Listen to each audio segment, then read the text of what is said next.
मुक्त कैवल्य तेजोनिधी, कैवल्याचा पुतळा, चैतन्याचा जिव्हाळा, महावैष्णव भागवत धर्म संस्थापक पंढरीश पांडुरंगाचे लढीवार भक्त संत श्रेष्ठ श्री ज्ञानेश्वर माऊली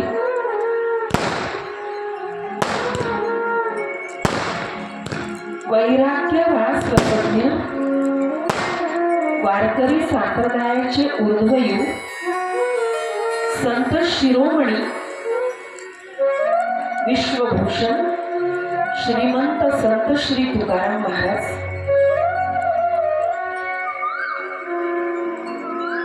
मानवतेचे महान पुजारी ब्रह्मलीन वंदनीय राष्ट्रसंत श्री तुकडोजी महाराज, निष्काम कर्मयोगी वैराग्यमूर्ती गाडगे बाबा, परमहंस सच्चिदानंद स्वरूप समर्थ संत श्री गजानन महाराज,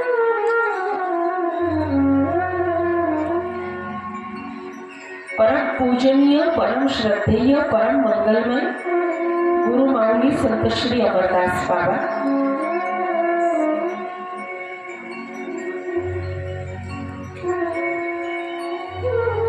आयोजित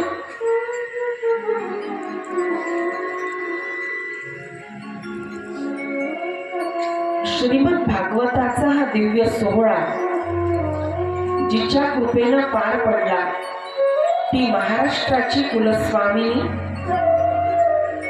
ब्रह्मांड नायिका, जगत जननी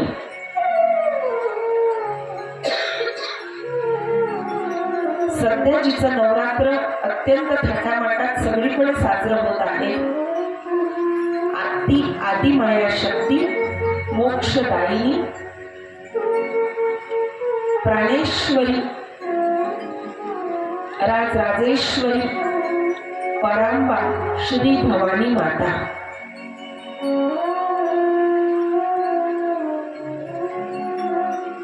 श्रीमद भागवत कथा ज्ञान यज्ञ समारोपीय सत्र श्रवणाकरिता मंडपामध्ये उपस्थित आपण मातृतुल्य पितृतुल्य भाग्यवान श्रद्धावान श्रोते मंडळी, आपण सर्वच जण त्या एकाच प्रभू परमेश्वराची अंश आहात असे समजून सर्वप्रथम आपणा सर्वांच्या चरणारविंदी आदरपूर्वक दंडवत प्रणाम करते आणि सत्राच्या सेवेला आरंभ करते.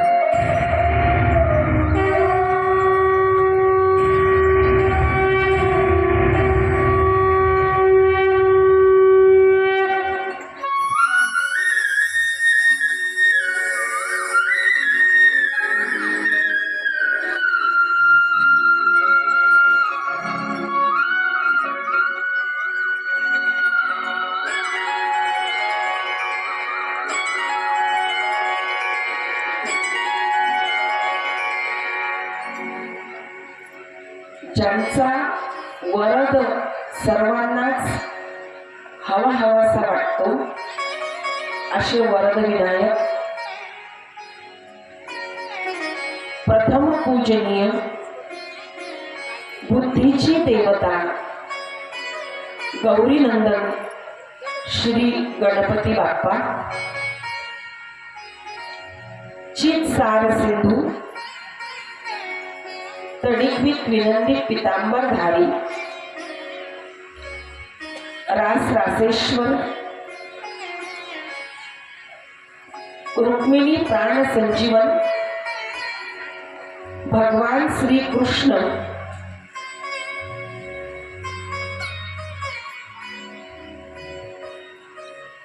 आणि त्यांची वाङ्मयी मूर्ती श्रीमद भागवत, शक्तीची महाराणी राधाराणीच्या कृपेने निसीम असीम कृपेने समारोपीय सत्रामध्ये आपण प्रवेश करीत आहोत. समारोपीय सत्र आपण श्रवण करीत आहोत. आज 7व्या दिवसामध्ये आपला प्रवेश.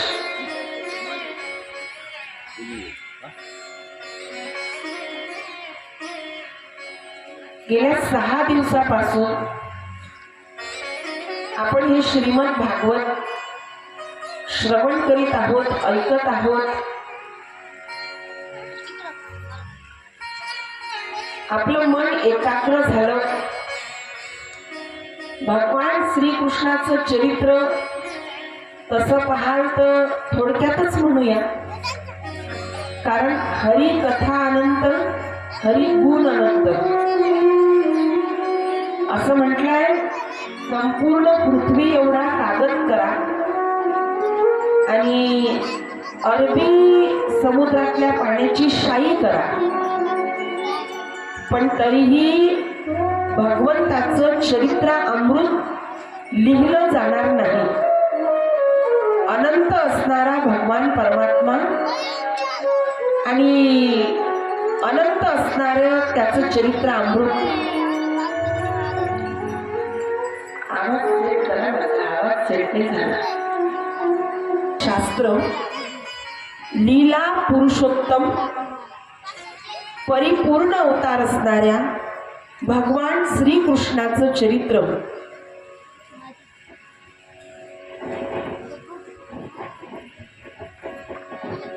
मोक्षाच्या प्राप्तीसाठी ऐकायचं असते. मोक्ष पहिल्या दिवशी आपण ऐकलं. मोक्षाच्या प्राप्तीसाठी, मुक्तीच्या प्राप्तीसाठी, मला सद्गती प्राप्त व्हावी यासाठी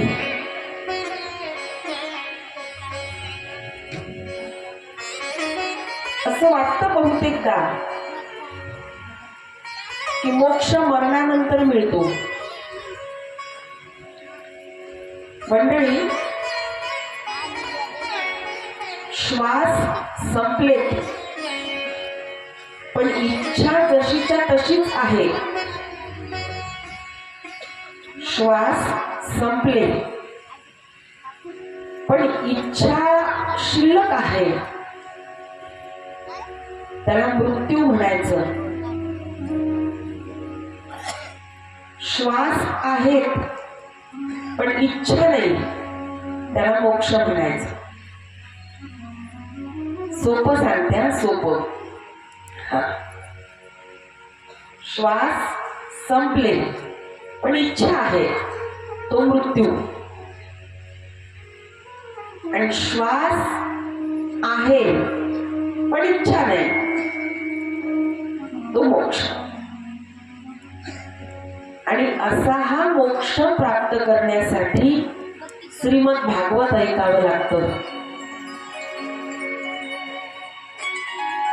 त्या दिवशी आपण प्रसंग ऐकला ना, मुक्ती. ते डोक्यावर देव घेतला ते वर्णन आपण ऐकलं ना. ती मुक्ती आहे. कुठल्याच प्रकारची बेडी, मोहरूपी, मायारूपी, कुठल्याच प्रकारचं बंधन, कुठल्याच प्रकारची बेडी नाही. जीवानी सदैव मुक्त असावं, ती मुक्ती. आणि या सगळ्याच्या प्राप्तीसाठी श्रीमद भागवत ऐकावं असा शास्त्रामध्ये आग्रह आहे. बोललो आपण या विषयावर, वारंवार बोललो आणि ऐकलं आपण आणि आजही ऐकणारच आहोत. आज तर महत्वाची कथा आहे. समारोपीय सत्र फार महत्वाचं असतं. कसं काय? पहिल्या दिवसापासून 6व्या दिवसपर्यंतची कथा ऐकली नाही, पण 7व्या दिवशीची जर कथा ऐकली ना तर संपूर्ण कथा श्रवण केल्याचं फळ मिळतं. पहिल्या दिवस पासून कथा नाही ऐकली, 7व्या दिवशी जर कथा ऐकली म्हणजे हे समारोपीय सत्र जर ऐकलं ना तर संपूर्ण कथा श्रवणाचं फळ मिळतं. तुम्ही म्हणाल दीदी मग पहिल्या दिवशी नव्हतं का सांगायचं नाही, म्हणूनच पहिल्या दिवशी नाही सांगितलं. तुम्ही सगळे आजच आले असते ना कथा ऐकायला, हा म्हणून पहिल्या दिवशी नाही सांगितलं. अत्यंत महत्वाची अशी कथा, जीवनाला दिव्य बनवणारी, मनाला स्थिर करणारी, मृत्यूचा महोत्सव बनविणारी, जीवनामध्ये आल्हाद आनंद प्रकट करणारी, मुक्तीचं शास्त्र, भक्तीचं शास्त्र, प्रेमाचं शास्त्र, धर्म संस्थापनार्थाय संभवामी युगे युगे. धर्माची संस्थापना करण्यासाठी तर अवतार होताच, पण सोबतच प्रेमाची संस्थापना, प्रेमाची संस्थापना.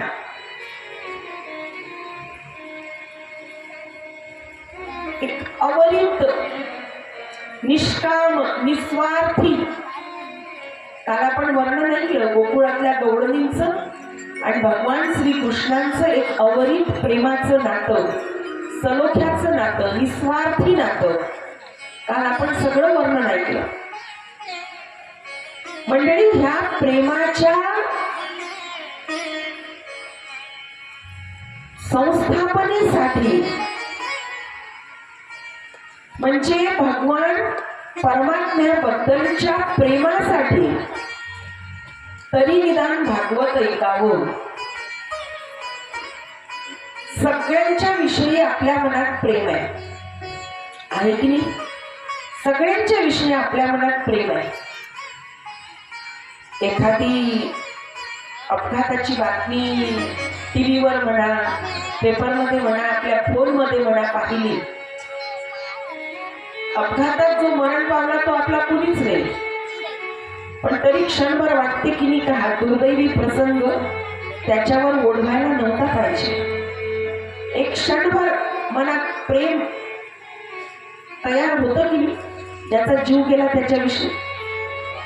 सगळ्यांच्या विषयी प्रेम वाटलं आपल्याला. भगवान परमात्म्याविषयी कधी प्रेम वाटलं का? पंढरपूरला जातो आपण, पांडुरंगाच्या चरणावर डोकं टेकवतो, काय घालायचं ते इच्छेचं साकडं त्याला आपण घालतो. बापा, माय बापा तूच आहे, पांडुरंगा तुझ्याशिवाय कुणीच नाही, विठ्ठला तूच आहे.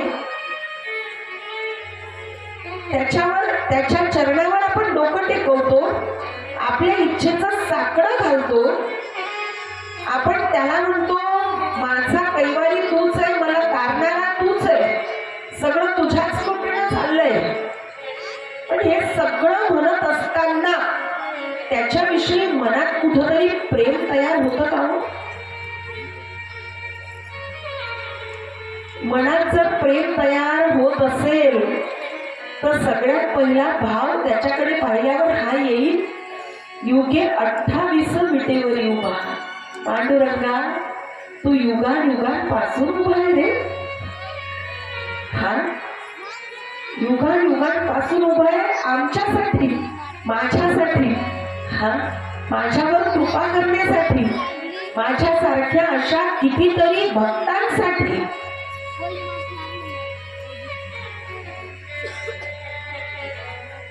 मला शक्य असतं तुझे पाय चेपून दिले असते रे, हा मला शक्य असतं ना तुझी चरण सेवा मी रोज केली असती. नव्हे आजपासून नियमच लावते, मानस पूजेमध्ये रोज तुझे पाय चेपून द्यायचे. भगवान परमात्म्याविषयी प्रेम कधी वाटलं का?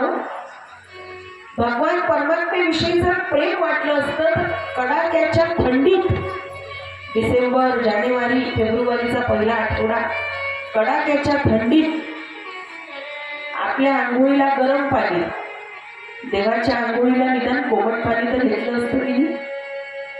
हा, त्याच्या आंघोळीला थंडगार पाणी.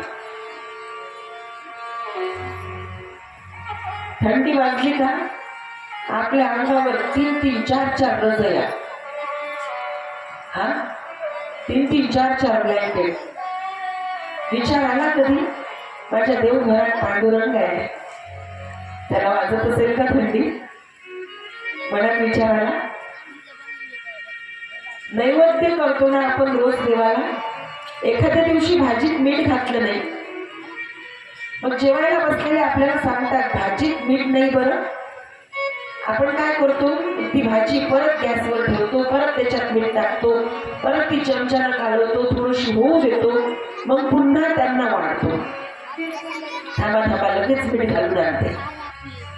ती गरम झाली का त्यांना म्हणतो बिना मिठाची काढून ठेवा आणि ही मीठ घातलेली घ्या. पण ते ताट वाढायच्या आधी, सासऱ्याचं म्हणा आपल्या पतीचं म्हणा, ते ताट वाढायच्या आधी देवाला नैवेद्य केलेला असतो.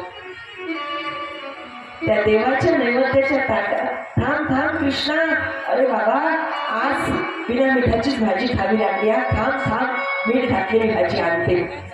झालंय असं कधी?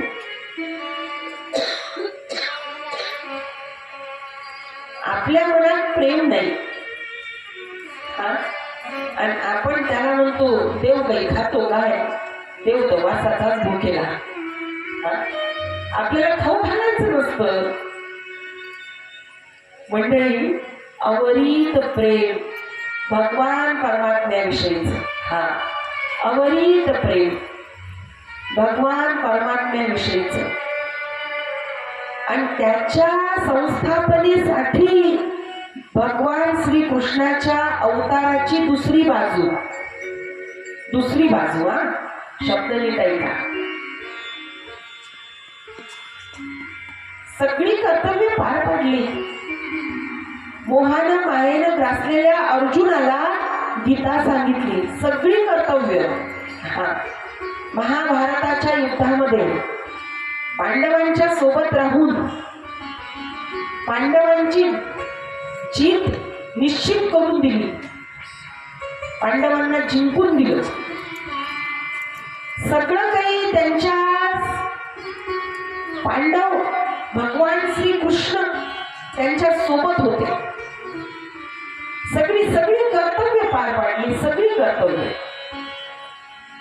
पण सोबतच प्रेमाची संस्थापना केली, सोबतच प्रेमाची स्थापना केली.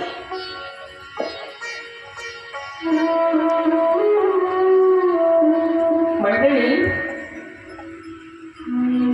हे प्रेम भगवान परमात्म्याविषयीच जेव्हा आपल्या अंतःकरणामध्ये तयार होते, अंतःकरणामध्ये प्रकट होते,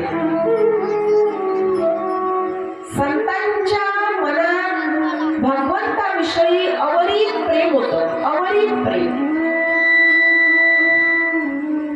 तुकोबारायांना मारून काढल्यानंतर किती मारलं, हा, आणि कीर्तनाला दिसले नाही, म्हणे कुठं गेले, म्हणे त्यांचे हात दुखत आहे. तुकोबाराया हात पाय तुकोबारायांनी दाबून दिले, चेपून दिले. हा,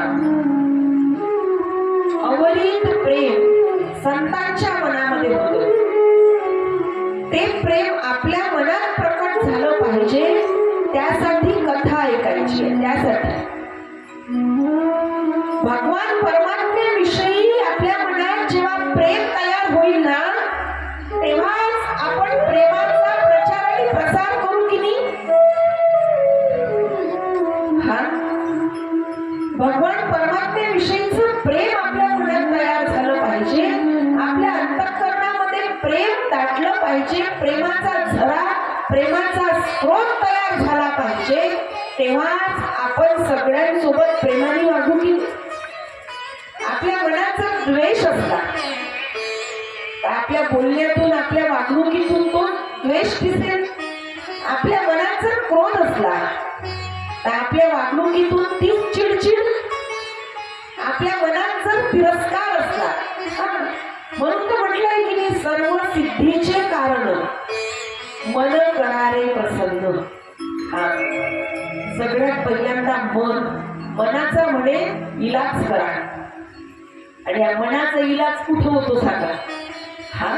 हा श्रीमद भागवताच्या कथेत होतो, या धर्म मंडपात होतो, कीर्तनामध्ये होतो, प्रवचनामध्ये होतो, ईश्वराच्या नाम जपामध्ये होतो. मनाचा इलाज ईश्वराच्या नाम जपामध्ये होतो. ज म्हणजे जन्मांपासून, प म्हणजे पाप निघून जात आपोआप. जप ईश्वराच्या नाम जपामध्ये ताकद येते. ईश्वराच्या नाम संकीर्तनामध्ये, ईश्वराच्या भक्तीमध्ये ताकद येते. मनोरंजनासाठी कथा ऐकायची का? कथा मनोरंजन करणारी नसावी, मनोरंजक असावी. क वापरलाय. मनोरंजन करणारी नसावी, मनोरंजक असावी. मनाला भेदणारी असावी, मनापर्यंत पोचणारी असावी, अंतःकरणापर्यंत शब्द जाऊन भिडला पाहिजे अशी कथा असावी. अशी कथा असावी. आणि अशी कथा जर श्रवण कराल ना, तर माय बापू हो निश्चित फळ मिळेल, निश्चित फळ मिळेल. ते पैसा आदला, ते धन द्रव्य, ते पासबुक, ते उत्पन्न, ते ठेवा थोडं बाजूला. त्याच्यासाठी तर धडपड चाललीच आहे आणि कमावाच लागणार आहे आपल्याला, प्रश्नच नाही. जीवन जगण्याचं साधन पैसा आहे, त्याच्यापेक्षा वेगळं राहून चालणारच नाही. पण साध्य ईश्वराची प्राप्ती आहे. साध्य ईश्वराविषयीचं मनात असलेलं निरंतर प्रेम आहे. असं प्रेम आहे साध्य. जीवनाचं, मनुष्य जीवनाचं साध्य ईश्वराची भक्ती आहे. मनुष्य जीवनाचा श्रृंगार ईश्वराची भक्ती आहे. मनुष्य जीवनाची पूर्णता ईश्वराच्या भक्तीनं होते.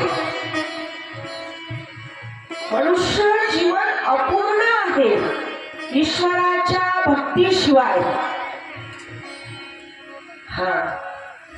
मनुष्य जीवन अपूर्ण आहे साक्षात्काराशिवाय. साक्षात्काराशिवाय मनुष्य जीवन अपूर्ण आहे. पण आपली धडपड चालली साक्षात्कार मध्ये बसण्याची. घ्या त्या डाउनलोड करून. आपली धडपड चालली साक्षात्कार मध्ये बसायची आणि म्हणून साक्षात्कार मागे राहिला. सोपं सांगितलं हो, सोपं सांगितलंय, गुंताच नाही. सगळं मोकळं. काय सांगितलंय?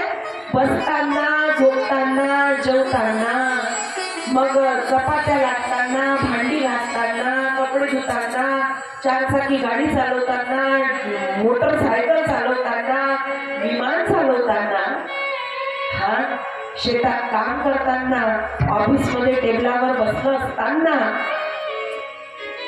केवळ आणि केवळ नाम जप. फार सुंदर असं शस्त्र आहे, फार सुंदर. श्रीमद भागवतामध्ये नाही तर संपूर्ण पुराणात, संपूर्ण वेदांमध्ये, सगळ्या शास्त्रांमध्ये हाच एकमेव सार आला आहे की कलियुगामध्ये ईश्वर प्राप्तीचं साधन काय? तर उत्तम, मोठं, सुंदर आणि सोपं आहे ईश्वरचा नाम जप. नाम जपे, नाम जपे, नाम जपे सर्वदा.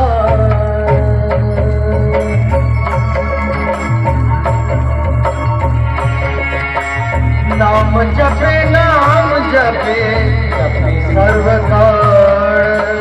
नाम जपे, नाम जपे, नाम जपे सर्वदा.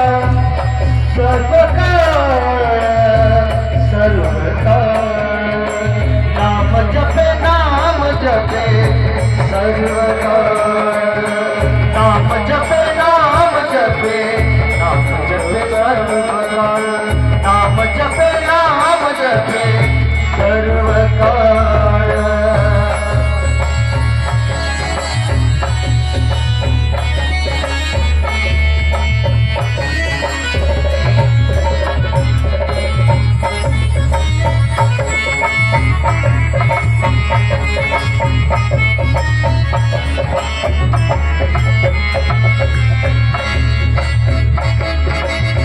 रामलीन ज्याची वृत्ती रामलीन ज्याची वृत्ती ज्याची वृत्ती आ आ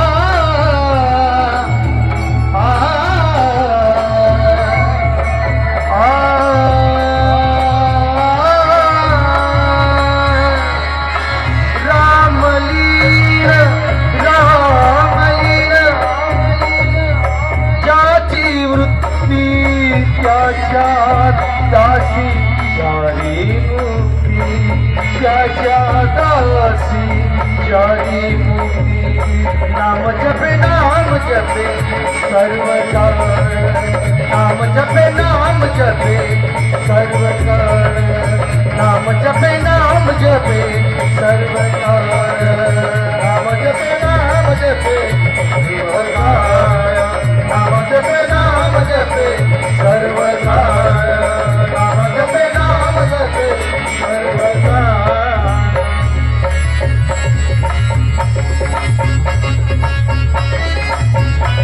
हरि बोल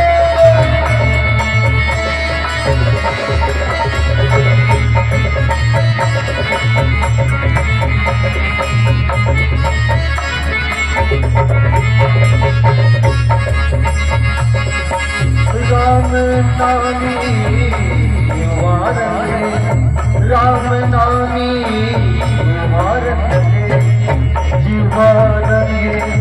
जीवा रंगे राम नामी जीवा रंगे तोची पर ब्रह्मांगे तोची पर ब्रह्म तोची पर ब्रह्म तोची पर ब्रह्म तोची पर ब्रह्म अंगे तोची पर ब्रह्म अंगे नाम जपे सर्व काळ नाम जपे सर्व काळ नाम जपे सर्व काळ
राम दी से जनी बनी राम दी से जनी बनी राम जपे सर्वकाल राम जपे सर्वकाल राम जपे राम जपे सर्वकाल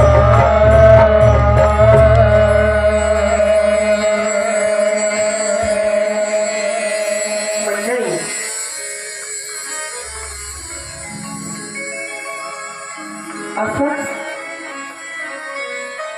निस्वार्थ आणि अत्यंतिक प्रेमाचं नातं आज आपण ज्या प्रसंगावर चर्चा करणार आहोत तो प्रसंग आत्यंतिक प्रेमावर आधारलेला आहे. भगवान श्री कृष्णाविषयीचं आत्यंतिक प्रेम. तुम्ही बरोबर ओळखलं, सुदामाजींचं चरित्र आपण श्रवण करणार आहोत. कालच्या सत्रामध्ये भगवान श्रीकृष्ण आणि माता रुक्मिणी यांचा विवाह सोहळा आपण अनुभवला, ऐकला, श्रवण केला आणि त्यातून एका आगळ्या वेगळ्या आनंदाचं प्राकट्य आपल्या मनोमंदिरात झालं असं म्हणायला हरकत नाही. मंडळी,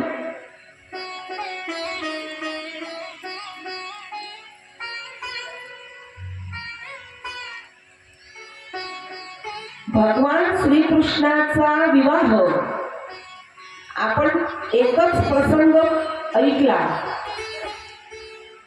पण हे एवढ्या पुरतं थांबलं नाही. हा एपिसोड लांब लचक तिकडे पुढे चालला. 8 जणींसोबत विवाह केला, पाणी ग्रहण करून. लक्ष्मणा, कालिंदी, भद्रा, सत्या, सत्यभामा, रुक्मिणी, जांवंती 8 जणींसोबत विवाह केला, पाणी ग्रहण करून, म्हणजे विधिवत विवाह केला. आता 16,100 भवमासूर नावाचा एक राक्षस होता. आता याच्याविषयी कोणत्या ग्रंथामध्ये नरकासूर असं सुद्धा नाव आलेलं आहे. हा राक्षस काय करत होता? राक्षस म्हटल्यावर दुष्ट, दुराचारी, वेगळं सांगायलाच नको. काय करत होता हा राक्षस?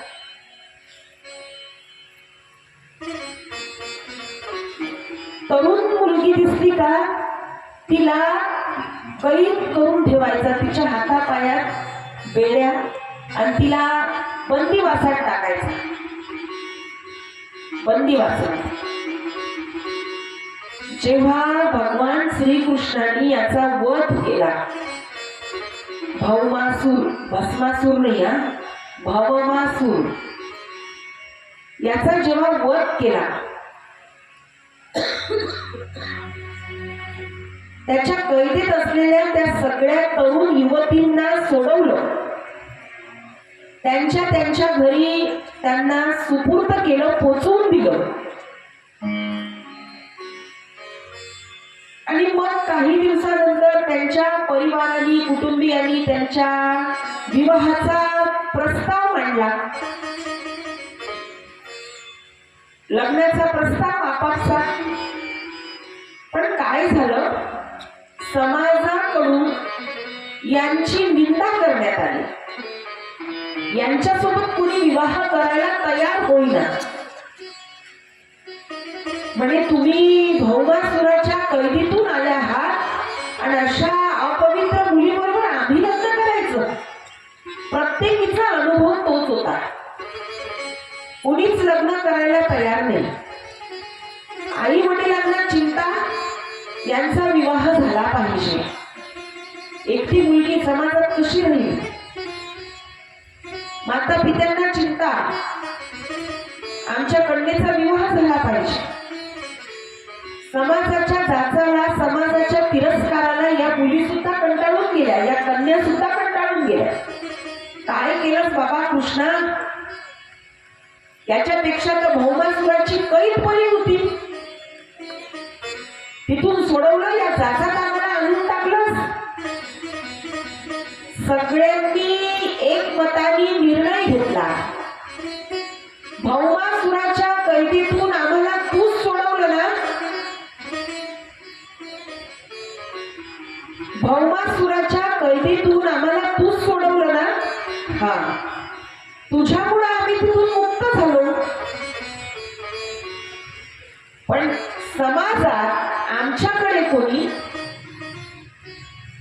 नजर सुद्धा आमच्याकडे कुणी मानानं पाहत नाही, सन्मानानं पाहत नाही. आता आम्ही काय करायचं? आणि मग सगळ्या युवतींनी, या सगळ्या तरुणींनी एकमताने निर्णय घेतला, म्हणे चला आता आपला रक्षण करता श्रीकृष्णच आहे, आपला वाली आता श्रीकृष्णच आहे. आणि म्हणून कृष्ण हो म्हणू देत, कृष्ण नाही म्हणू देत, काही ऐकायचा पत्ता नाही. हातामध्ये माळ घेतली आणि प्रत्येकीनं ती माळ भगवान श्रीकृष्णाच्या गळ्यात घातली. या सगळ्या कन्या होत्या 16,100. आणि पाणी ग्रहण करून विधिवत लग्न केलं, विधिवत विवाह केलेला त्या 8. आणि अशा पद्धतीनं एकूण 16,108 असा तो हिशोब आहे, असा तो प्रसंग आहे. आणि अशा प्रकारे मग द्वारिका विश्वकर्माजींच्या हातून हा सगळा प्रसंग द्वारिकेत नाही. काल आपण विवाह सोहळा ऐकला ना, तो सुद्धा द्वारिकेतला आहे. 11 वर्ष गोकुळात राहिले देव, 14 वर्ष मथुरेत राहिले आणि 100 वर्ष जीवन हे द्वारिकेमधलं, 100 वर्षाचा प्रवास तो द्वारिकेमधला. असं एकूण 125 वर्ष भगवान श्रीकृष्णाचं अवतार कार्य या भूतलावर चाललं. 125 वर्ष.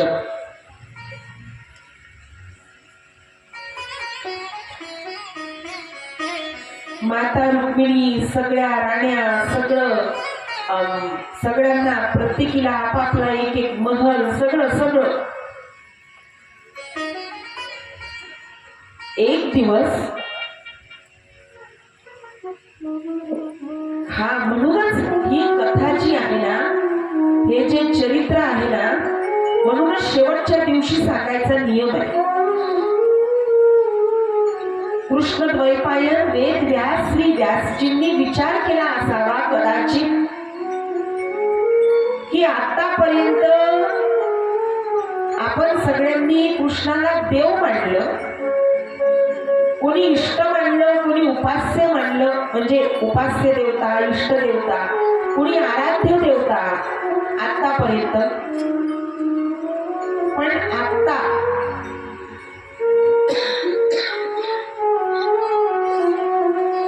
भगवान श्रीकृष्णाला आपण सख्खा म्हणू.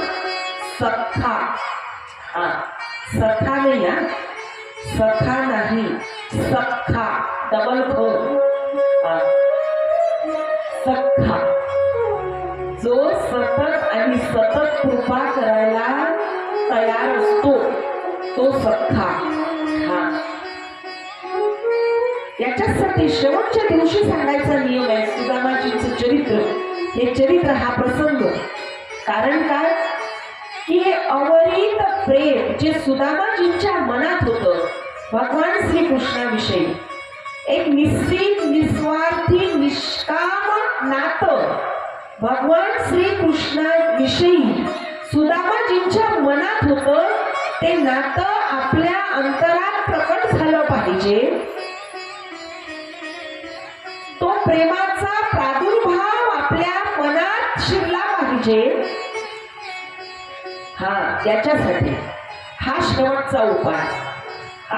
हा शेवटचा उपाय म्हणजे एकादशी केली, पंढरपूरची वारी केली, नाही का, काय गणपती बाप्पाचे आपण भक्त आहोत, आपण चतुर्थी केली, नाही का, आपण काय म्हणतो बोलताना सहज, काय इतकं एकादशा केल्या, इतकी पंढरपूरची वारी झाली, देवाचं काही माझ्याकडे लक्षच नाही. आपण म्हणतो की देवानी काही मला, देवाच्या यादीत काही माझं नावच नाही, देवाच्या यादीतून माझं नाव सुटलंच म्हणून आपण म्हणतो. कधी तो कृपा करेल माझ्यावर, कधी तो कृपा करेल माझ्यावर, आपण असं म्हणतो. मग त्याच्यासाठी हा उपाय आहे. असं जर मनात येत असेल ना, त्याच्यासाठी हा उपाय आहे. भगवान श्रीकृष्णाला मित्र बनवा, भगवान श्रीकृष्णाला सख्खा बनवा. सख्यत्वाचे संबंध भगवान श्रीकृष्णासोबत प्रस्थापित करा. हे नवीन नातं, हे नवीन नातं भगवान श्रीकृष्णासोबतच. आणि मग बघा तो प्रसन्न होतो की नाही. जर आपण सुदामा बनलो तर तो का प्रसन्न होणार नाही. आपल्याला सुदामा बनावं लागेल की नाही. आणि आपल्याला सुदामा बनता यावं त्याच्यासाठी 7 दिवसाचा हा खटाटोप कथा आपण ऐकली. सुदामा एका शरीराचं नाव नाही. सुदामा एका शरीराचं नाव नाही. सुदामा एका माणसाचं नाव नाही. सुदामा एका जीवाचं नाव नाही. सुदामा एका अवस्थेचं नाव आहे. अवस्था. शांताकारं भुजंग शयनं असं वर्णन आहे. शांत असणारे देवाधिदेव, शांत असणारे. पण सुदामाजी विषयी असं वर्णन आलंय महाराज, प्रशांत आत्मा. काय? प्रशांत आत्मा म्हणजे शांत आणि त्याच्या पलीकडची स्टेप. शांतता आहे पण त्याच्या पलीकडे जाऊन प्रशांत आहे. म्हणजे सोपं सांगू का, जो शांत आहे तो खडबडायची थोडी तरी भीती आहे. जो शांत आहे एकदा तरी त्याला कसा तरी कुठं तरी किंचित का होईना पण क्रोध संभाव्य आहे. जो शांत आहे त्याच्या बाबतीत. पण जो प्रशांत आहे ना महाराज, सुदामा एका अवस्थेचं नाव आहे. सुदामा कुणी जीव नाही, ते मांडलंय तसं. हो आहे ना, मित्रच आहे. ऐकणार प्रसंग आपण, पण मुद्दा समजून घ्या माय बाप. हो, सुदामाला कुणी माणूस समजू नका.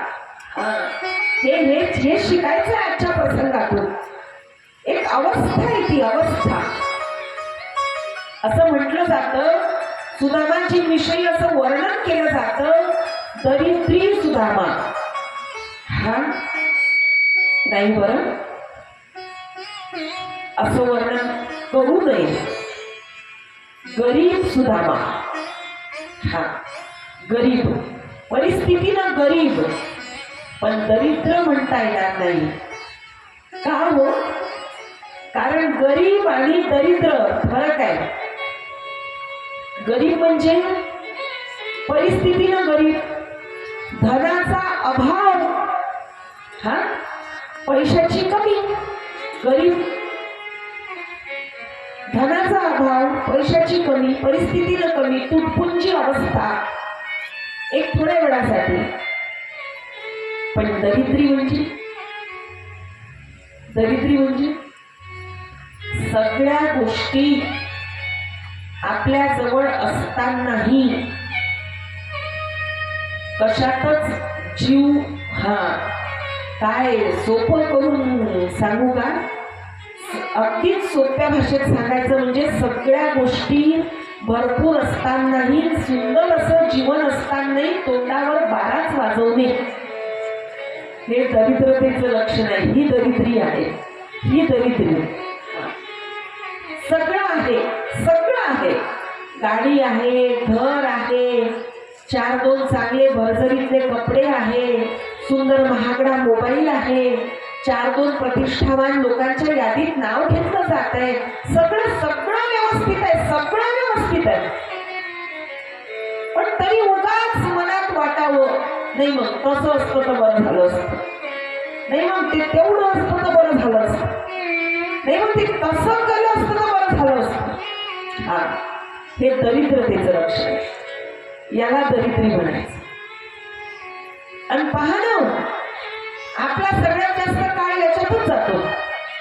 जे आपल्याजवळ आहे ते आपण विसरून जातो आणि जे आपल्याजवळ नाही कायम तेच आपल्या लक्षात असतं. हा, जे आपल्याजवळ नाही कायम तेच आपल्या लक्षात असतं. जे आपल्याजवळ आहे ते आपण विसरून जातो. सगळ्यात मोठी दरिद्रता ही आहे. हा, सगळ्यात मोठी दरिद्रता. एखादा कुणीतरी मागायला आपल्या दरवाजावर जेव्हा येतो ना, एखादा कुणीतरी मागायला, भिक्षुक म्हणा भिकारी म्हणा, थोड्या वेळासाठी मागायला आपल्या दरवाजावर येतो ना, आपण त्याला देत काहीच नाही. 1 रुपया आपण त्याला देत नाही. पण उलट त्याच्याविषयी आपल्या मनात एवढे विचार येतात, हा, मग याचे हात पाय धष्टपुष्ट आहे, मग याला कष्ट नाही करावं काय, एवढं धडधाकट शरीर आहे, मग याला मेहनत करून नाही कमवावं काय. हा, नका देऊ पैसा त्याला, 1 ग्लास पाणी तर विचारा. हा, 1 ग्लास पाणी तर विचारा. नका पाणी विचारू, त्याच्याकडे पाहून नुसतं हसा तो.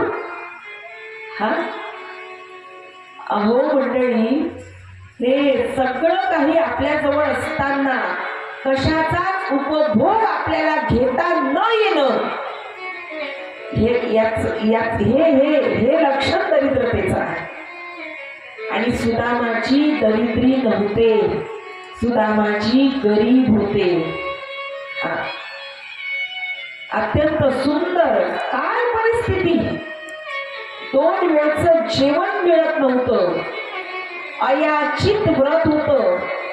भिक्षा मागितल्यानंतर म्हणजे मागायचीच नाही, एखादं भजन म्हणायचं आणि झोळी घेऊन दरवाजात उभं राहायचं. भजन ऐकून जर कोणी भिक्षा टाकली झोळी तर ती घेऊन यायची, मागायचीच नाही भिक्षा. अयाचित व्रत. आणि जो मागत नाही त्याला मिळत नाही. हा युगांपासूनचा चालत आलेला सिद्धांत आहे. हा, मागणारा बदनाम होतो पण त्याला मिळतो. हा, मंडळी, सुदामाजींबद्दल प्रशांत असं विशेषण श्रीमद भागवताच्या ग्रंथामध्ये कृष्णद्वैपायन श्री व्यासजींनी लिहिलेलं आहे. परिस्थिती एवढी अशी होती, 4 दिवस झोळी रिकामीच घराच्या बाहेर जायची, रिकामीच झोळी घराच्या आतमध्ये यायची. 4 दिवस, 5-5, 6-6 दिवस अन्नाचा एक कणही नाही आणि कोणाच्याच पोटात नाही. एखाद्या दिवशी भिक्षा मिळावी, मूठभर तांदूळाचे दाणे शिजवावे, 4 मुलं होती, 4 लेकरांना खाऊ घालावं. 1 घास लेकरांनी आई वडिलांसाठी शिल्लक ठेवावा. तो घास अर्धा पती पत्नी दोघांनी वाटून घ्यावा आणि तो घास तोंडाजवळ न्यावा. तर एक भिकारी, एक भिक्षुक यावा दरवाजावर भिक्षांती.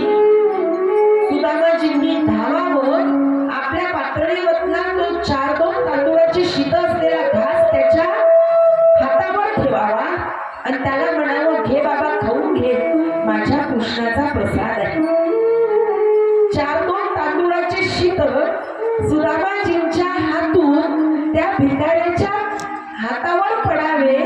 सुदामाजींनी आग्रह करावा म्हणून त्या भिकाऱ्यांनी तो घास खावा आणि तो घास खाल्ल्यानंतर त्या भिकाऱ्यांनी ढेकर द्यावी. तृप्ततेची, समाधानतेची. काय हो, तुम्ही एवढूस एक घासही नव्हतं, 4-2 तांदूळाचे शीत, 4-2 भाताचे शीत, तर तुमच्या हाताने माझ्या हातावर टाकले आणि मी खाल्ले आणि माझं पोट भरलं. ही श्रीमंती आहे. ही श्रीमंती आहे. आणि भगवंताला कायम एवढंच मागायचं, मेरे द्वार पर आया हुआ अतिथी भूखा ना जावे.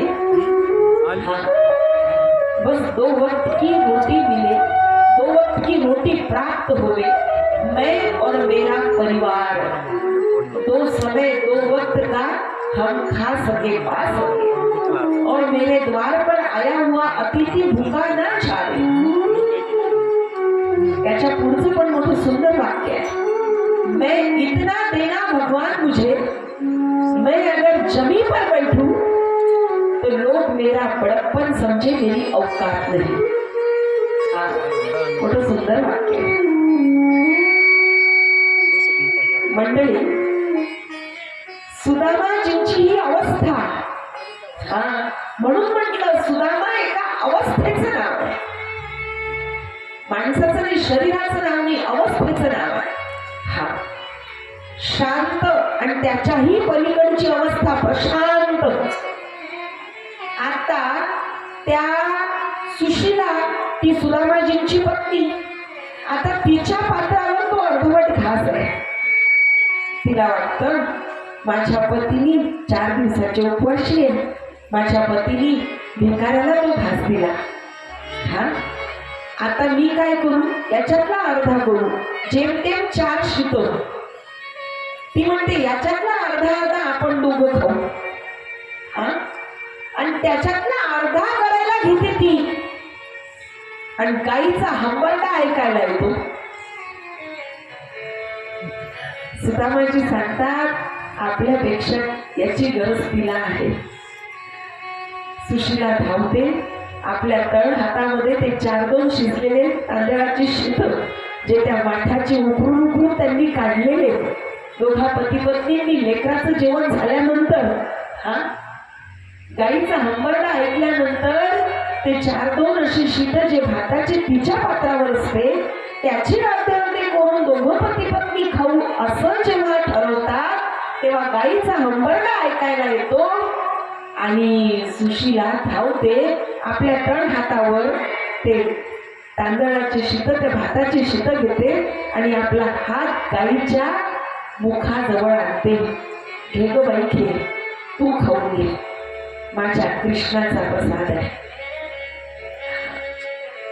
ही अवस्था आहे नाही बापू, ही अवस्था आहे. हा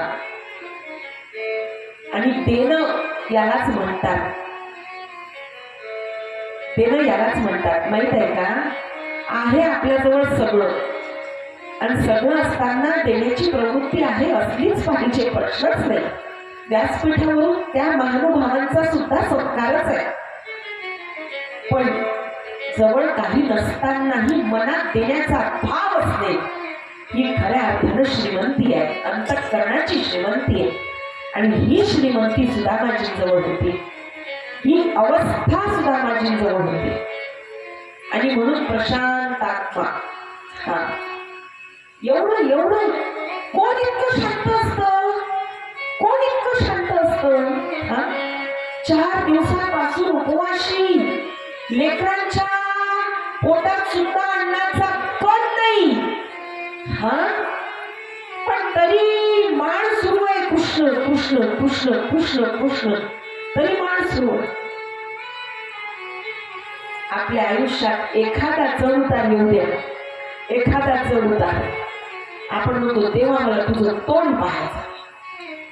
हा म्हणतो की इथं काय सुदामाजींची अवस्था आहे, हा सांगा. आणि हे शिकायचंय आपल्याला, ही अवस्था आपली झाली पाहिजे. हा ज्ञानी होते सुदामाजी, ज्ञानी होते, परमभक्त होते, सद्भक्त होते, ज्ञानी होते.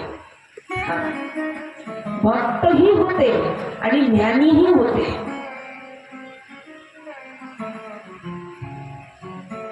सुंदर प्रसंग आहे त्यांच्या बालपणातला. म्हणजे ही अशी अवस्था, ही अशी परिस्थिती का तयार झाली हे सांगणारा सुंदर प्रसंग आहे.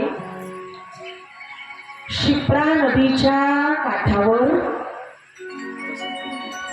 अवंतिका नगर, म्हणजे आजचं तुमच्या परिचयातलं उज्जैन नावाचं नगर, 12 ज्योतिर्लिंगापैकी एक ज्योतिर्लिंग तिथं आहे. महाकालेश्वर. हा ते शिप्रा नदीवर वसलेलं अवंतिका नगर आणि तिथे श्री सांदीपनी ऋषींचा आश्रम. आणि या श्री सांदीपनी ऋषींच्या आश्रमामध्ये भगवान श्रीकृष्ण विद्यार्जन करण्यासाठी राहू लागले. आणि तेव्हा सुदामाजींची यांची मैत्री.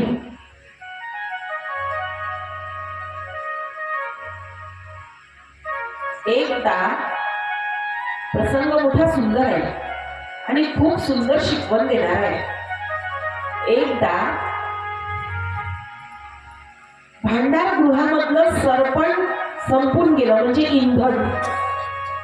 सरपण इंधन संपून गेलं आणि ते आणण्यासाठी गुरुमाईंनी कृष्णाला सांगितलं, कृष्णा, अरे बाबा, आपल्याला सरपण आणावं लागेल. म्हणजे ठीक आहे माई, जातो मी. अरे थांब, एकटा नको जाऊ, सुदाम्याला सोबत घेऊन जा. बरं ठीक आहे. निघाले. गुरुबाईंनी हाक मारली, थांब थांब थांब. अरे हे थोडेसे भाजलेले चणे घेऊन जा बरं सोबत. जंगलात फिराल ना, काड्या जमा कराल, मोळी बांधाल, तर भूक लागेल. जा, हे थोडे भाजलेले चणे आहे, जा घेऊन जा बरं. आणि मंडळी, हे सगळे भगवान श्रीकृष्णाचंच नियोजन. काय म्हणावं आता याला, हा प्रत्यक्ष परब्रह्म. अद्भुत लीला आहे त्याची, अद्भुत चरित्र आहे त्याचं. कृष्ण भगवान म्हटले, माई मी सोबत आलोय, बघा तो सुदामा येतोय, त्या सुदाम्याजवळ द्या. गुरुमाईंनी ते चणे सुदामाजींजवळ दिले. दोघही जण जंगलामध्ये आले, वनामध्ये आले. दोघांनीही सुकलेल्या काड्या जमा केल्या, वाळलेल्या काड्या जमा केल्या, इंधन जमा केलं. त्या लाकडाची मोळी बांधली, म्हणजे गठ्ठा काड्यांचा. तुमच्याकडे मोळीच म्हणते ना, मोळी म्हणते ना. हा, ती मोळी बांधली आणि ती मोळी डोक्यावर घेऊन निघाले आश्रमात यायला. आता जसे आश्रमात यायला निघाले, अचानक आकाशामध्ये ढगांची दाटी झाली. म्हणजे काळे कुट्ट ढग आकाशात. आणि असं वाटलं की भयंकर मुसळधार पाऊस येणार. आणि आता आश्रमात आपलं पोचणं अशक्य आहे. पाऊस एवढा मोठा भयंकर, कारण काळे कुट्ट ढग. आणि मग विचार केला, थांबून जाऊ आपण. सुदामाजी म्हटले, ठीक आहे, जसं तुझं म्हणणं आहे, थांबून. एका झाडाखाली आले, भल्या मोठ्या वृक्षाखाली. आणि तिथं त्या झाडाच्या बुंध्याला आपल्या मोळ्या ठेवल्या आणि झाडाच्या फांदीवर सुदामाजी चढल्या. आता बघा, प्रसंगाला सुरुवात झाली. आता मी ते काही इथून पुढं महत्वाचं आहे.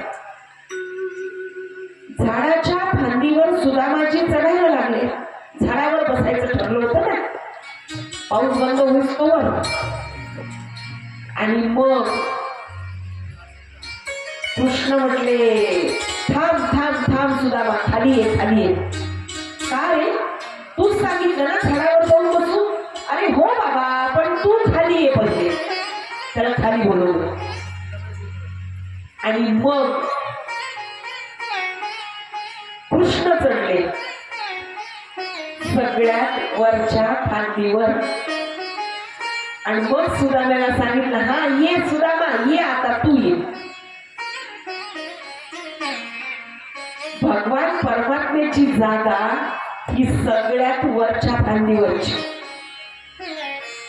आणि म्हणूनच त्याची नजर सगळ्यांवर आहे. सगळ्यांचा डाटा फिट आहे तिथं.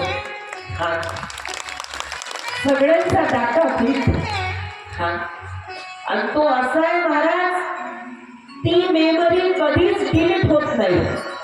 हा, कधीच डिलीट होत नाही. त्याच्या नजरेतून कोणीच वाचू शकत नाही. पुण्य काम करणारा सुद्धा आणि पाप कर्म करणारा सुद्धा. आणि म्हणून सतत मनात भीती नाही, पण असा विचार तरी असावा की माझे इष्टदेव श्री पांडुरंग मला पाहत आहे. हा, भीती नाही, निदान मनात विचार तरी असावा की माझे श्रीकृष्ण मला पाहत आहेत, माझे महादेव मला पाहत आहेत. असा नुसतं विचार जरी मनात आला ना, तरी निम्म्यापेक्षा जास्त पाप करणाऱ्यांची वृत्ती सुधरून जाईल. हा, असा नुसतं विचार जरी मनात आला तरी. सुदामाजी आता काय ये म्हटलं कृष्णाने. हा, ये बाबा, आता मी बसलो वरच्या फांदीवर येऊन, बस तू बस आता ये. आणि मग सुदामाजी बसले. ढगांचा गडगडाट, विजांचा गडगडाट, मुसळधार पाऊस,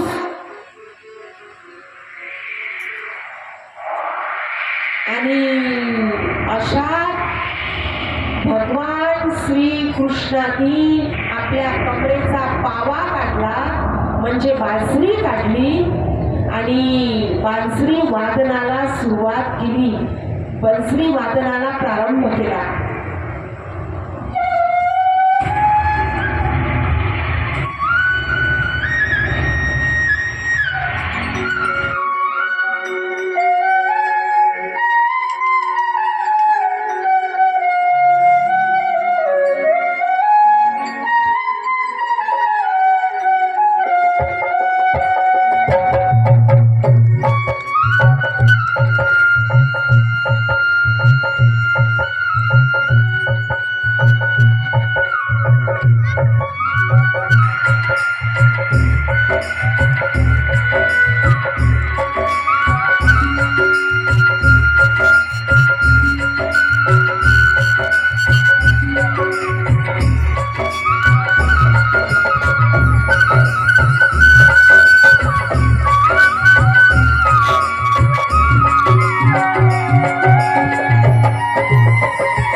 त्याला आवाज देऊ, त्याला हाक मारू, त्याच्या इष्टाचे त्याला देऊन टाकू. ठरलं मग. सुदामाजींनी स्वतःच्या इष्टाचे चणे खाऊन घेतले. आता उरले कृष्णाच्या इष्टाचे. ते चणे पाहत सुदामाजीकडे, सुदामाजी पाहत त्या चण्याकडे. मूठभर चणे. पहाटे 3 वाजतापासून उठलेले पोरं. योगा अभ्यास काय, विद्याभ्यास काय, आणि सगळं आश्रमच होता ना तो आता. गुरुकुलात राहणं आणि इथं अरण्यात येणं, पायी चालणं, लाकडं जमा करणं, मोळी बांधणं.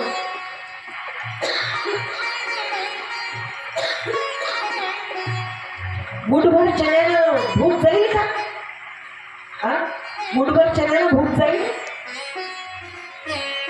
सुदामाजींच्या मनात विचार आला, म्हणे हे चणे खाऊन टाकाव काय आपण कृष्णाच्या इष्टाचे. मनात विचार करताय सुदामा की आपण कृष्णाला हाक मारली, त्याला ती ऐकायला गेली नाही.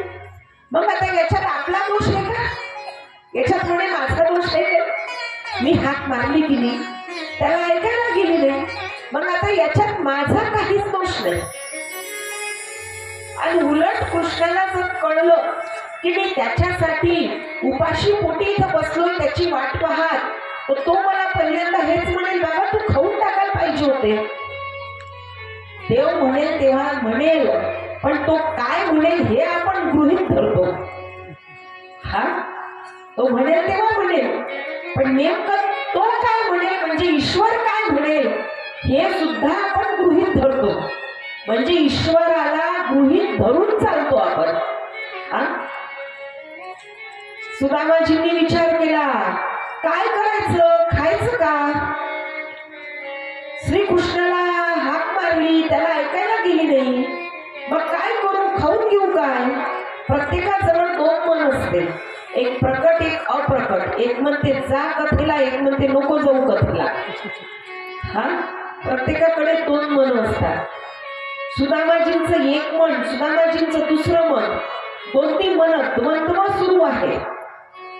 करू का नको, करू का नको, खाऊ का नाही, खाऊ का नाही. हा, चटकन बुद्धीने निर्णय घेतला, खाऊन घे बरं, पाहू पुढं काय होईल ते.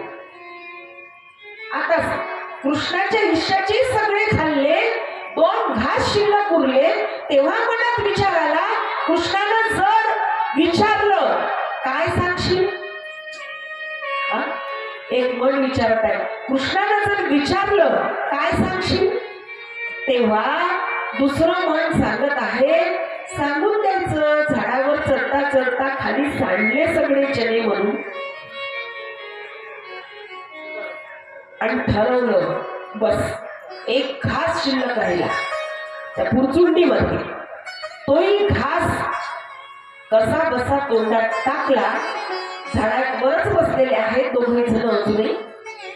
पावसाची सर जरा कमी झाली आणि जसा तो शेवटचा घास खाल्ला तसाच श्रीकृष्णांनी आवाज दिला, हाक मारली, सुदामा. अरे सुदामा, श्रीकृष्णांनी हाक मारली.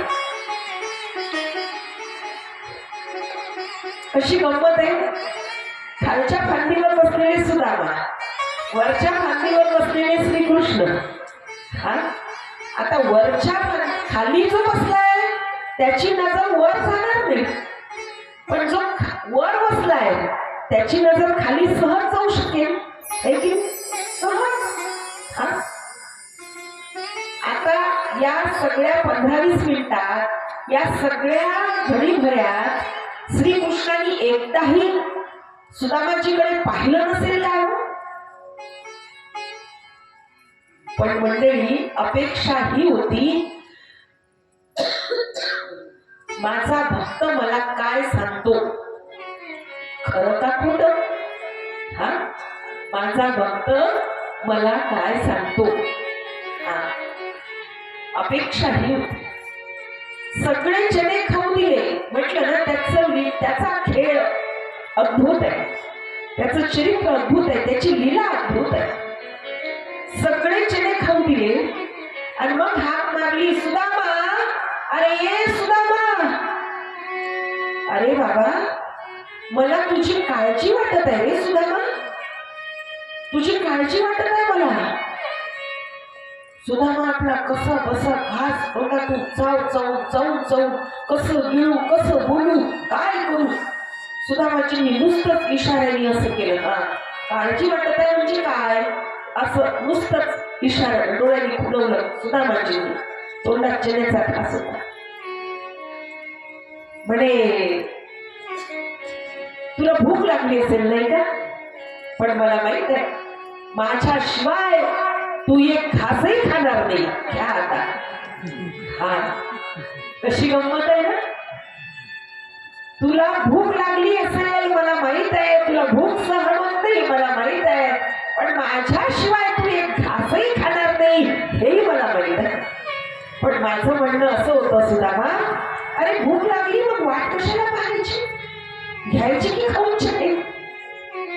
गुरुवारी दिले होते ना, माझी वाट पाहत बसला, खाऊन घेतले असते चणे. हा, का माझी वाट पाहत बसला असेल. आता अपेक्षा किती साधी आणि सोपी होती. कृष्णा मला भूक लागली आणि सगळे चणे मी खाऊन टाकले. बरं,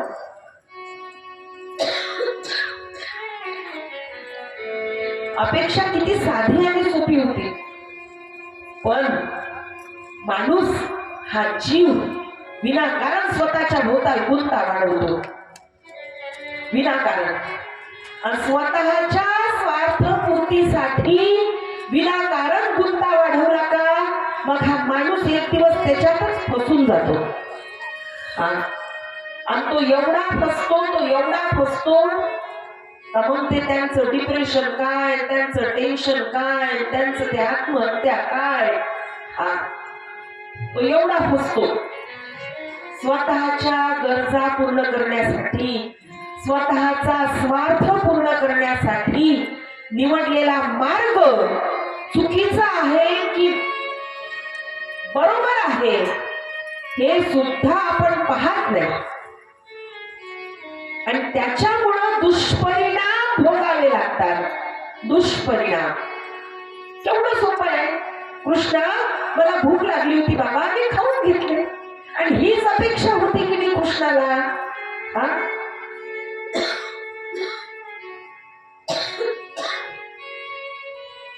पण जीव, हा जीव सांगतो कसा कसा काय निर्णय घेतो. जीवाची पत्नी बुद्धी कशी कशी निर्णय घेते आणि कशी कशी या जीवाला फसवते. हा, कशी कशी फसवते या जीवाला. जीवाची पत्नी बुद्धी. सुदामाजी चटकन बोलतात. घास गिळला का पटकन, अरे बाबा कोणत्या चण्याबद्दल बोलत आहेस. हा, आणि कोणते चणे मी खावं असं तू म्हणतोस. झाडावर चढता सांडले सगळे चणे इथं मातीत चिखलात. हा, पुरचुंडीची गाठ सुटली, सगळे चणे अस्ताव्यस्त झाले. कृष्ण हसतात. हा, कृष्णाला हसू येतं. एकदा तरी सांगितलं पाहिजे की नाही, पण नाही. आपल्याच तालात, हा आपल्याच गुंताऱ्यात. हा, वारंवार विचारतो कृष्ण, वारंवार विचारतो. जीवाला वारंवार ईश्वर सावध करतो. आता तरी. हा, पण हा जीव स्वार्थासाठी एवढा आंधळा झाला असतो, ईश्वराचा संकेत हा जीव ओळखत नाही. वारंवार विचारतो श्रीकृष्ण, वारंवार, सुदामा खरं बोलतोस, खरं सांगतोस. शेवटी सुदामाजींचं मन म्हणतं सांगून टाकू काय खरं. पण लगेच दुसरं मन काय म्हणतं, तुला खरंच सांगायचं होतं, एवढा मोठा लांबलचक एपिसोड कशापायी तयार केला. पहिल्यांदाच खरं सांगून टाकायचं.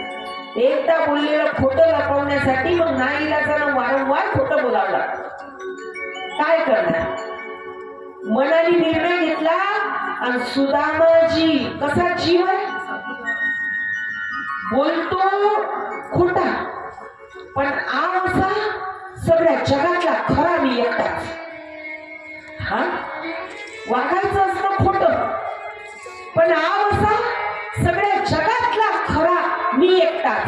हा, कृष्णाला वारंवार विचारतात. कृष्ण सुदामाजींना वारंवार विचारतो आणि सुदामाजी म्हणतो, काय रे मगाशी पासून तेच तेच विचारतायस, काय सारखं सारखं विचारत आहे. हा, सांगितलं ना, झाडावर चढता चढता चण्याच्या पुरचुंडीची गाठ सुटली, सगळे चणे सांडले, सांगितलं ना. आणि आपल्या दोघांची एवढी मैत्री असताना या चण्यासाठी मी तुझ्यासोबत खोटा बोलीन.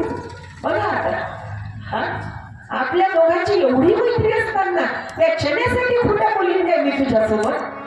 हा, आणि देवाने डोळे मिटले. कारण काही काही आवडीचे भक्त असतात,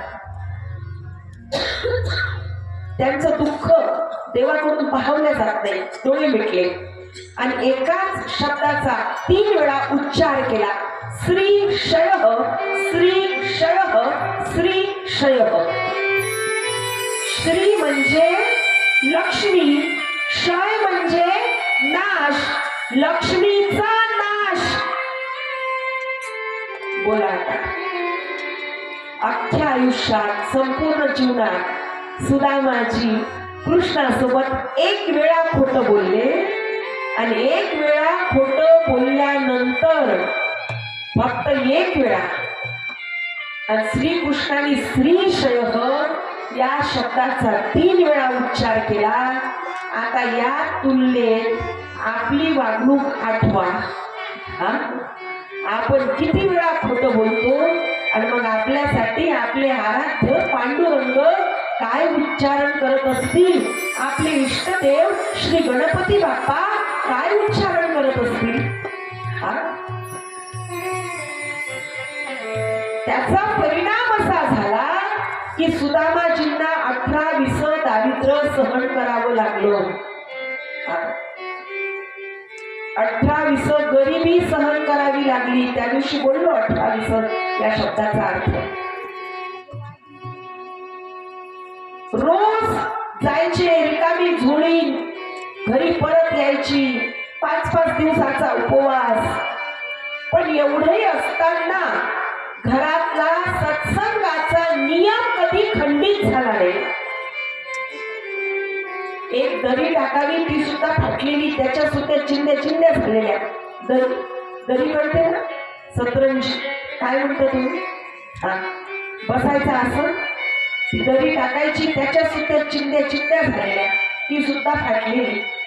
ती दरी टाकायची, त्या दरीवर मुलांनी बसायचं, पत्नीनं बसायचं, रिकामी झोळी पाहिलेली खुंटीला, आणि त्याच्यानंतर मुलांनी सतरंजी टाकायची, आईला हात धरून त्या सतरंजीवर बसवायचं, पिता सुदामाजींना बसवायचं आणि तांब्याभर पाणी, प्रत्येकाच्या समोर तांब्याभर पाणी, आणि पिताजी सुदामांना विनंती करायची, लेकरांनी बाबा असं करा, कृष्ण काकाची कथा सांगा बरं, कृष्ण काकाची कथा सांगा.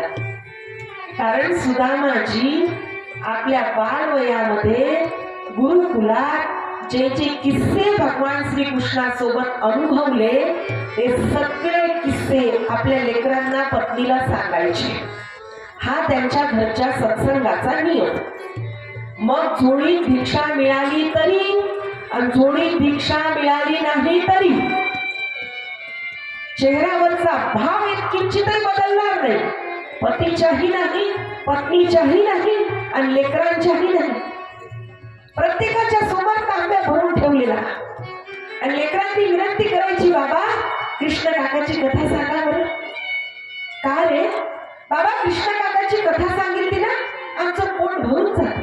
हे बघा, पाणी पिलं का आम्हाला गाढ झोप लागते.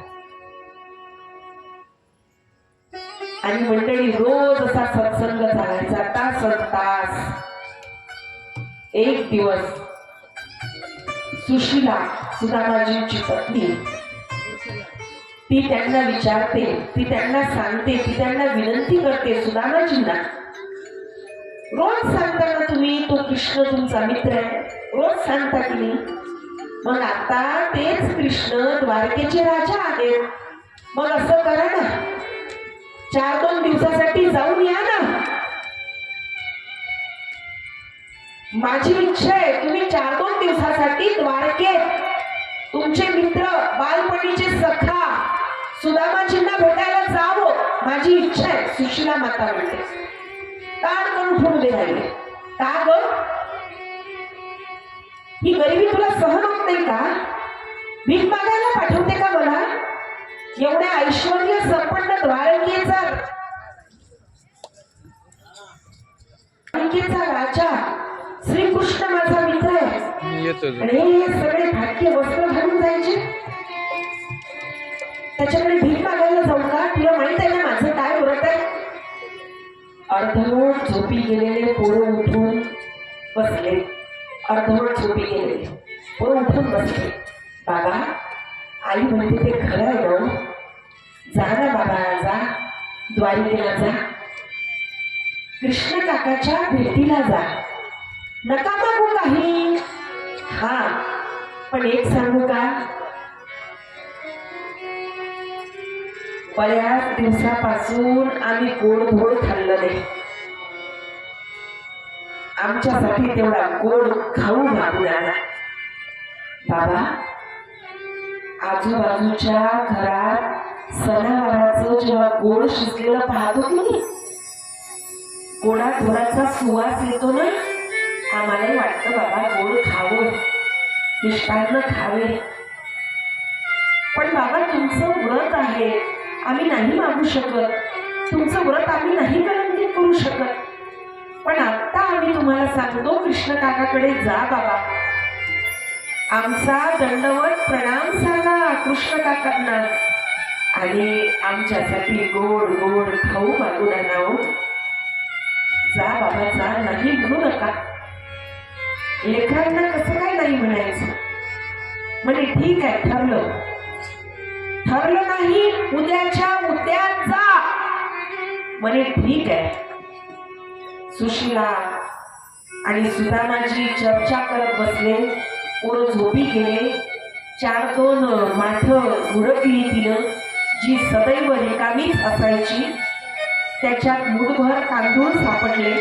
आता कोणत्या ग्रंथात पोहे आहे, कोणत्या ग्रंथात तांदूळ आहे, त्याची पुरचुंडी बांधली. उद्या सकाळी घाई होईल ना, ती पुरचुंडी ठेवा जवळ. मला माहित आहे भाऊजी विचारतील, कृष्ण भाऊजी विचारतील, वहिनीनं काय दिलं, आणि हो कुणी जवळ असताना नका देऊ हा, ते आणि तुम्ही दोघंच असताना द्या. ठरलं, तयारी झाली. दुसरा दिवस निघाला. पहाटेचं झुंजू मुंजू झालं. सूर्य किरण पडलं. प्रातःविधी आटोपला. नित्याची जप तप पूजा आटोपली. अयाचित व्रताविषयी सगळ्यांना सांगणं झालं, मुलांना आणि मंडळी सगळ्यांना सांगितलं. आणि सुदामाजी ठरवल्याप्रमाणे भगवान श्रीकृष्णाच्या भेटीसाठी गेले. प्रार्थना दिल की बेकार नहीं होगी,